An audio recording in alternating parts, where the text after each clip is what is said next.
I think the shutdown really made a lot of people realize what is really important to them.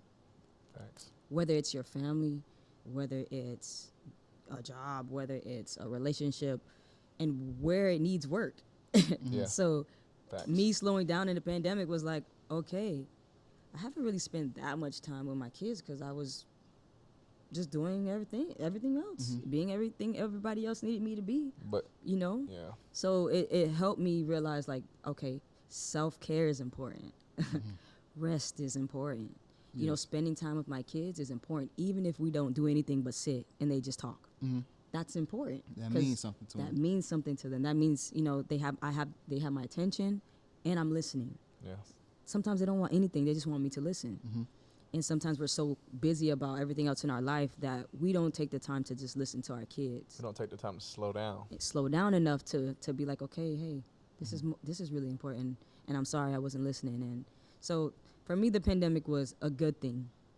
Yes, financially everybody took a hit, but for me it was important because I learned so much during that time about myself, about my family, about things that I thought I wanted, things that, you know, I realized I didn't really need, you know. And without having that slow down time, it would have just been same old same. Just keep going. So for me, it's been interesting. It's been good, informative, but not horrible. My mama only showing love just to take mine. How could you make excuses but can't make time? How I'm supposed to fix your demons that can't face mine? Don't invest in the appearance, need a great mind. Cause she could change the way she look, but she can't change grind. The baddest woman got that hustle that you can't find. Welcome back to Opinionated, the podcast. I am your host, Joshua Hicks, and alongside me, as always, is my brother from another mother, Ree Washington. And today, we got the Graham fam, and if y'all don't know, that's the Grambling State University. Yeah. Bianca Robinson, my sister. What up? How are you? Yo, black and I'm blessed, you know? Proud to be here. Yeah. I'm going to say I'm melanin and blessed. You can There just say you half and half. Half and half, that's how we go. But you still blessed, though. Yeah, still blessed. Without a doubt. So, Bianca, please tell the guests a little bit about yourself. I'm Bianca Robinson. I am a Grambling State alumni. I am a professional dancer. I have 2 daughters, 5 and 2. And we're still just maneuvering through life, figuring things out as we go. But, yeah, that's a brief, very brief. I got you. I'm horrible at intros. No, that was perfect. And what a lot of people doing this Miami edition of the episodes, a lot of these people that I do know personally for years. And I met Bianca when I was at least 8 years old, I think now. Dang. And she came into the gym, and she was one of my dad's first private basketball players where he got hands-on with you and let you, do your thing on the basketball court and became a mentor and all of that. And you became my big sister in the process. But let's talk about dancing. Let's talk about it. How'd you get into it? So, funny that you asked, but I started in gymnastics at the age of 3. And they started having hip-hop classes there at the facility. So I was like, okay, Mom, I want to do that. Looks really cool. Like, I want to do that. She was like, you can't do both. I can't afford both. So I was like, okay, I'm going to choose that. So she's like, okay, well, you choose that, no more gymnastics. So I was done with gymnastics. And I started taking classes on Saturdays there. And before you know it, I was just doing it every week. Every weekend, I was having hip-hop class, with a group called Hip Hop Kids, which is still very prominent here in Miami. They've been around for like 20-plus years. So that's where I started, and then it kind of just took its own, path and journey. And was it like an instant thing, like after the first practice? Oh, yeah, I was like, I love this. I'm going to do it. I think I'm a natural, but taking class just showed me, like, okay, I think I'm pretty good. I can hang with other people, because before that, it was me in my room with the stereo, with the CD player, and that was it. So dancing, that takes a lot of talking confidence. about the old CD players, you turn a little bit and stop playing. Yeah, I had a personal one, like the ones you like. Oh, pop I mean, we not too far behind you. We caught that era for sure. I had one of those, like, if you bump too much, it's kids they don't even know anything about that now. They so fortunate enough to have the phone. But dancing, again, that takes so much confidence. It does. Did you have that confidence always, or did dancing or basketball or whatever the case may be bring that confidence out of you? I think for me, like performing, I was just like a natural performer. I've always been a natural performer. I even, like if we're talking about basketball now, I was more shy and like reserved with basketball because it wasn't something that I was solely like just a natural. I did have natural talent, but it was something that I had to really like work on. Like I had to work on my handles, I had to work on my jumper, I had to work on that stuff. And dance stuff came easy to me. Like it was second nature. Yeah. It was like, oh, okay, you want to do the Harlem Shake? Like Easy. easy. So for me, it was just something that just came to me. Of course, throughout the years, I've had to train. I've had to like get with different dancers and connect with them on different levels and learn my history and my research. And so there still has been like a learning process, you know what I'm saying? But actual performing, Is there anybody that second inspires nature. you who does dance? there's a lot of people who inspire I already me. know one, Chris Brown. Chris, Breezy. And I remember love back Breezy. in the day, that I was one of her love Breezy. favorites. I Look at that, love Breezy. right here. He's a full on like there. entertainer, you know, and from art to dance to music, it's all like in a nutshell. Like it all kind of flows together. You know what I'm saying? Like now it's not just dance and not just art. It's like it's all infused. So you meet a creative and they're like, oh, I do art stuff, I do photography, I do this, I do that. They're so like intertwined. But definitely Chris Brown. I've always loved Sierra. Just as a female like artist in my time coming up. Who else? Omarion. Yeah. As far as like dancers go, in the industry, there's tons of dancers that I'm inspired by daily, you know, because I'm always trying to grow and always trying to learn and get better. So too many to name, but there's so many. It's But crazy how you say that. Just like when you see like a big performance, like I catch myself actually looking at everybody in the background as well, not just that right. sole focus. You know, Right. I catch myself looking at everybody else because they make it as well. You know, all eyes are on that person, but Exactly. they make it as well. So. Exactly. In the dance world, it's extremely highly competitive, right? That industry is not something that you could just take lightly or be a little timid with, right? Right. So, like, what have been your experience, like, just trying to be a professional dancer, trying to make it and branch out and become your own brand? I think for like one, knowing that this is the industry that you want to be a part of, that's a big thing because there's so many avenues in this particular industry. It's important to know like what part you want to be a part of. You want to be like directing. You want to be a background dancer. You want to be a teacher. You know, Yeah. there's so many different avenues that you can do.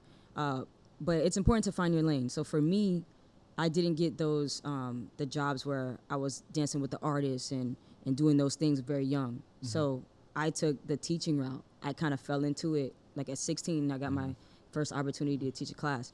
And that was just like, okay, teach a class, boom. But it wasn't until like 21, 22 that I was like, okay, I'm passionate about this. Like teaching itself. I was already passionate about dancing. But I didn't know I would like teaching because at first I was just like, I don't want to do this. I want to dance. You know, but I found the passion for teaching and I've been doing it ever since. And that's been my way to give back to my community and connect with my community in that way, you know. I think all entertainers, all dancers or people who want to pursue this industry get different opportunities. It's just the way it goes. So you may not get the same opportunity a friend gets or this person gets, but you have to understand and know like your time is your time and what you put in, you get out, you know, and it may be different for you and me, but you're still going to get what you put into it. Yeah. And where there's ever times like where you felt like, you know what, it's not working, I got to Oh, yeah, give of course. I wouldn't even say give up. I think it's just that I feel like at some point you're waiting on that big job, that big, you know, that one thing that's going to help just propel your career or propel you to that next level in your mind where you think like, okay, this is it. If I get to this, you know, I'm going to be good. And I think if you live day to day waiting on that time, you can get discouraged. You can get real discouraged and be like, no, this ain't for me no more. But you got to find the fun and the reason and remember why you started in the first place, day to day, and interact on those levels. So then when that thing comes, it's like you're prepared, you're ready, and you can thoroughly like enjoy it. You know what I'm saying? And then you go to the next thing. Because that's not the end. That's just the beginning when Just you the get that beginning. first, big gig. And I saw one of your old posts. Well, it's not even old, kind of recent, somewhat old. You were saying tomorrow is not promised. Like Right. you were telling your dance crew, your dance students that were in the lesson, like, hey, tomorrow's not promised. Right. Give it all you have right now. Like what would you say to the younger and upcoming dancers, like, to keep them going? Be yourself. I would definitely say be yourself. And if you don't know who you are, that's okay too. It takes time for us to figure that out. Like some of us are young adults and we're still searching and we're still looking and we don't know. And that's okay. But I think society tells us, like, you have to know by a certain age. You have to be this by a certain age or a certain time. And it's okay when you don't know. But I would say be yourself. Okay. People will love you for you. People like you for you. You know, people follow you for you. Yeah. For whatever those reasons are. So you don't have to change who you are to fit into a certain box or a certain, bubble that the industry may want to put you in, your friends, your peers, whoever. Like, be yourself and allow everybody to adapt to who you are. Because we all have a light, you know what I'm saying? And when we dim our light, then we don't reach the people that we're supposed to reach. Yeah. You know what I'm saying? So when we let our light shine and be who we are, then the people around us are like, yo. They'll gravitate towards it. They It's the gravitate energy. towards it. And then you inspire, you encourage, you do all those things without knowing. And then now their light is bright. Now their light is, you And know. then they'll always remember where it started. Exactly. you. Exactly. So, And I mean, I gotta touch on this. go ahead. What is it? Your spirit, Oh, right? man. Like, it just takes you in, right? You walk into a room, you have that effect about you where it's just like, I wasn't having a great day, but Yo, I see you. Hey, let's get it. We shot X amount of episodes. I'm tired. Yeah. We like, man, you got to pick it up. yeah. Big sis come through. Your spirit, your energy lifted me up to be like, let's get it done. Let's get it done. So, I mean, where'd you get like that kind heart, like that spirit that just... I gotta say, my mom. She's like the first example I saw. Like, she could have a crappy day and still show so much love and be so kind and so gentle, and that's where I get it from. Sometimes I feel like I'm too nice or too kind or too laid back, and that's just how I was raised. So me learning the opposite has been A battle. the battle of like finding the balance. But yeah, it's important to like be able to come back to, because we all have bad days. We all have those days where like, yo, I'm over it. I'm tired. I'm just ready to go home, But coming into a room of people, it just, I don't know, something in me ignites, and I know that it's a bigger purpose than me being tired or me wanting to be home with my kids or whatever the case. So being able to also feel their energy and be able to do that in return in exchange is always a beautiful thing, But yeah, my mom. I want to talk about your kids while you do. Mother of two. Yes. First off, two Talk about babies. how has that changed your life? Whew. Having kids definitely has changed my life in a lot of ways, but for sure, kids make you selfless. Like, they make you think about everything else except yourself. Not on purpose, but because now you're concerned about their well-being and making sure they have what they need. So it changes the focus from self to now another person or another individual. In this case, my kids, they're 5 and 2, so they need a lot of attention, Yeah. a lot of love, a lot of feedback, a lot of like, Mommy, are you listening? Mommy, yes, I'm listening. They need that. So I think I would be a different person without my kids. I think they've made me more, even more patient, more humble. I don't second guess things, but when it comes to them, I'm like, let me think that through again. Yeah. So they taught me how to slow down, definitely slow down. Before them, if you know me, I was ripping and running, going, I got to do this, I got to be here.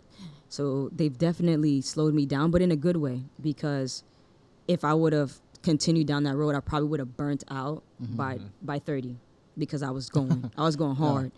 And so they've actually brought balance that I didn't know I needed until they were here. And I'm like, okay, that's the balance that I needed. So being able to say, okay, I have work, but I also have my kids.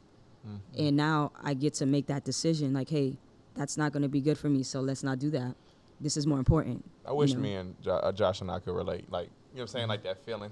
Yeah. Because we also, on the prior episode, you know, he said that his kid was his superhero. Like, she don't know how much, you know, that she's actually saving me. And I'm sure you could tie that into you as well. But to understand that feeling, I don't think we'll get that. But that's something I want. I'm sure that's something you want as well. Like to sit back, you know, like, man, like I see what you guys were saying. Right. I see how important it is too. Right. You know. And just overall being that rock and that foundation for your kids, how has it been raising them during the pandemic?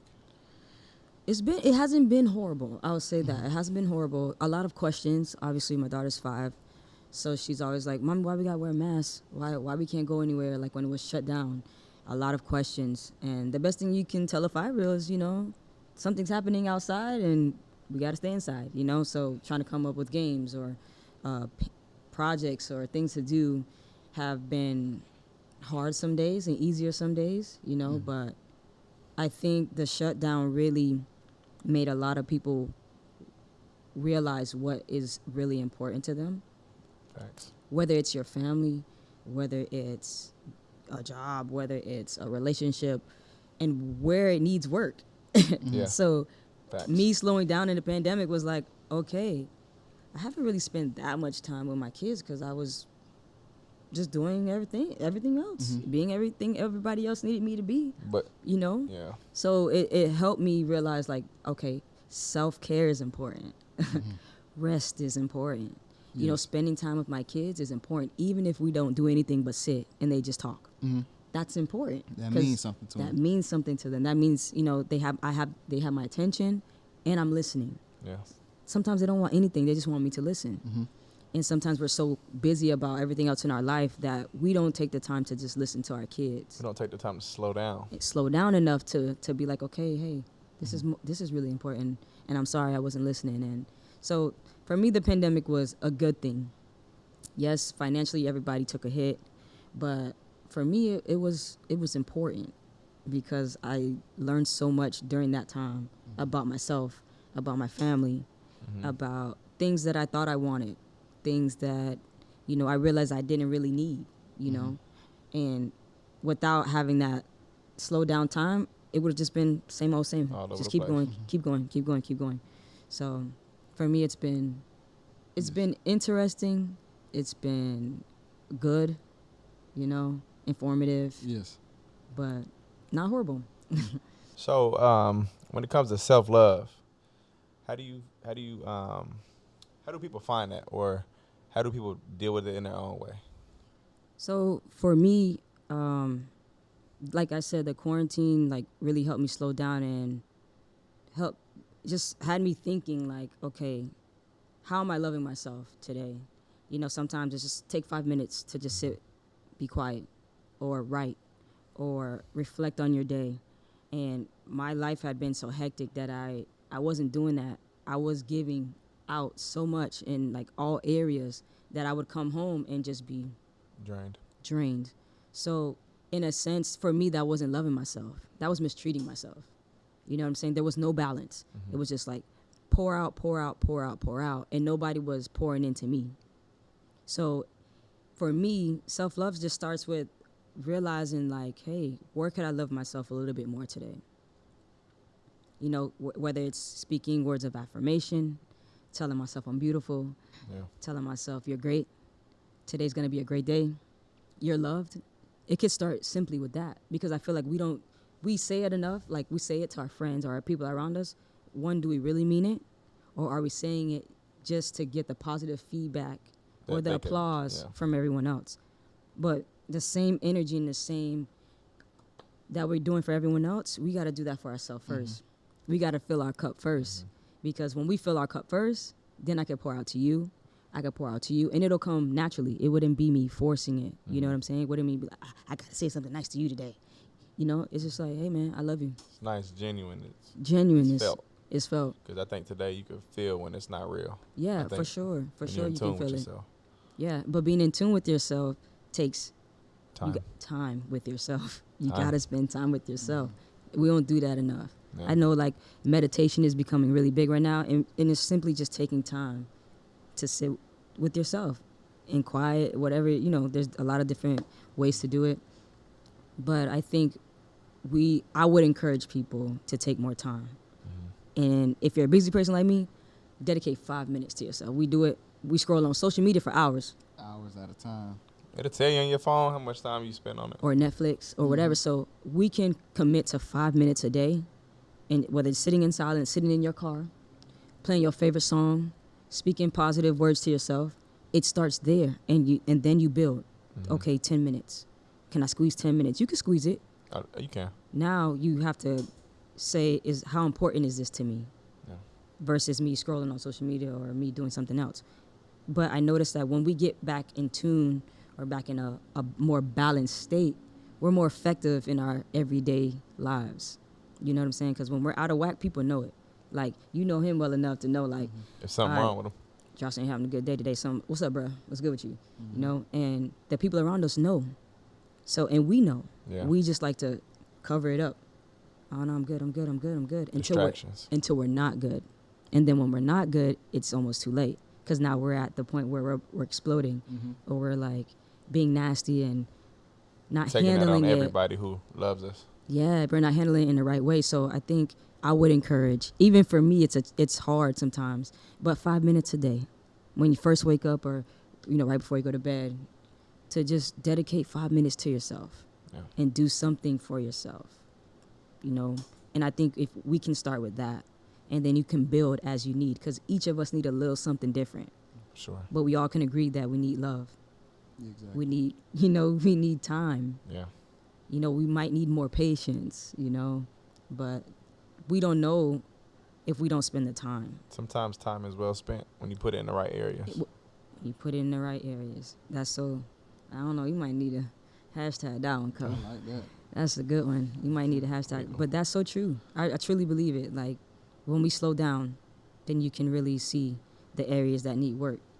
And then once you recognize it, then you can start implementing in the work that needs to be done in those areas. But it's going to take us, like, realizing, like, that's what needs to happen. I think people are scared of that as well, though. Scared of what? They fear actually knowing who they self is. Or they fear, like, again, how others think of them. Or they fear, like, I think they pay so much attention to that fear aspect that they don't take the time out to get that out themselves. That's crazy that you say that, because fear is a powerful thing, but it's only powerful because we give it power. But I feel like you feed it. You feed it. We give it power. So I've told my students this too, like, because whether they're afraid to dance in a group or by themselves or whatever it is that they're feeling, fear is, let's say, this size. It's negative, and when you give it energy, then it becomes negative energy. But also, when it comes up, we have to face it. That's it. Like, when we don't face it, the fear grows. It gets more stronger and stronger and stronger until it's so big that we now feel overwhelmed. But when we notice that little bit, because we know that little inkling of, oh my gosh, I'm scared, or oh my gosh, I don't want to do that. Instead of saying, you know what, you got this, you could do it, take a deep breath, let's approach it slowly. We just continue to let the fear just build, eat at our conscience, eat at our mind. And now we're not speaking those positive thoughts. We're just like, I can't do it. It's not going to happen for me. It's not going to. And you start to live in that realm. Yeah, I think we've all had a moment of, like, fear.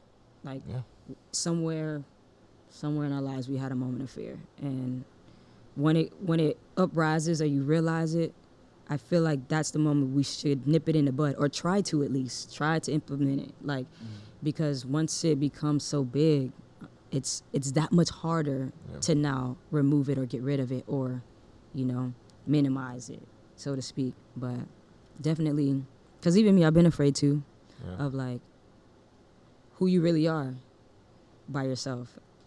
That's we're one person. So a lot of us are one way with everyone, right? And then we're a different person when we're with ourselves. Why? We want to be accepted. Yeah. We want to be liked. You want to be seen. Yeah. And that's all of us in some regard. Yeah. You want to be tight with the Joneses. You want to be in this, you know, cool with the cool kids that wear the cool sneakers. Like, we all do it at some point. But you got to be okay with you. Like, it comes back to, like, knowing who you are. And if you don't know who you are, spend the time. See what you like, see what you don't like. Because when we get rooted in that, nobody can sway you. Can't nobody tell you nothing. Nobody. But it's when we don't know. You can get pulled this direction. You can get pulled this direction. Or we're unsure, or we're scared. Yeah. Oh, come do this. And you're like, it already don't sit right with you. But then you're like, all right, I'll do it. I'll do it. And then before you know it, you're getting pulled and tugged. And now you just feel a whole bunch of confusion. And then that when you can take that back to when you're feeling drained. Like, you get tugged so much. You're just like, yo, I don't have nothing to give myself no more. And then you're not doing for yourself. You're just doing what everybody else wants you to do. Yeah. When you already had that intuition or that feeling that said, hey, don't do that. Or let's rest tonight. Or let's just, let's get our homework done early so we can chill out. We got the test tomorrow, and instead of doing that, you getting tugged everywhere else. So I think just to tie it back into self-care, it's so important. Yeah. It's so important. Like I said, when we take care of ourselves, we're better for the people around us. Yeah. And that's just key to me. So I can definitely say in quarantine, I've been learning that. I haven't mastered it. I'm learning it. And every day is a different challenge. And every day is an opportunity to do something different, to fight fear, to remind myself of who I am and what I have to offer, what I bring to the table. And that's important to me. So that's something that I work on daily. You know what I'm saying? So it's the beauty in the struggle. Yeah. There's always beauty in the struggle. But we just focus too much on the struggle to recognize the beauty in it. And with you, you're a dance teacher. You've been obviously a role model to not only your kids, but other individuals as well. Growing up, I know that there was somebody special to your heart, and I got to deal with them. Just talk about your relationship with Larry Hicks and what he meant to you in your life. So Coach Hicks, for me, was just a positive figure that I didn't know that I needed, a male figure. Obviously, I had my dad, but my parents were divorced. So my dad wasn't around as much as I would have liked him to be. And he knows that, But being able to step into a sport that I wasn't familiar with, besides just playing at the park, and having somebody that poured time in and would talk to me and listen to me and guide me and say, hey, B, nah, we don't do it like that. Do it like this. Or suggest, I didn't have that. I didn't have that in a big brother aspect. So he came in and it was more like a father aspect, but he never judged me. He never mistreated me. It was always with love, even if it was something that I needed to hear that was hard to hear. It was always with love and with a pure heart, But he always left it up to me, It's your decision. It's your choice. But this is what I think. This is what I suggest. But it's ultimately up to you.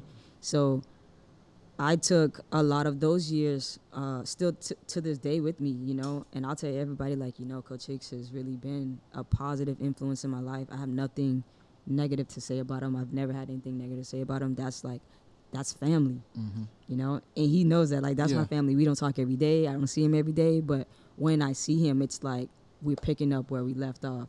Love. And that's love. That's just how it is, so.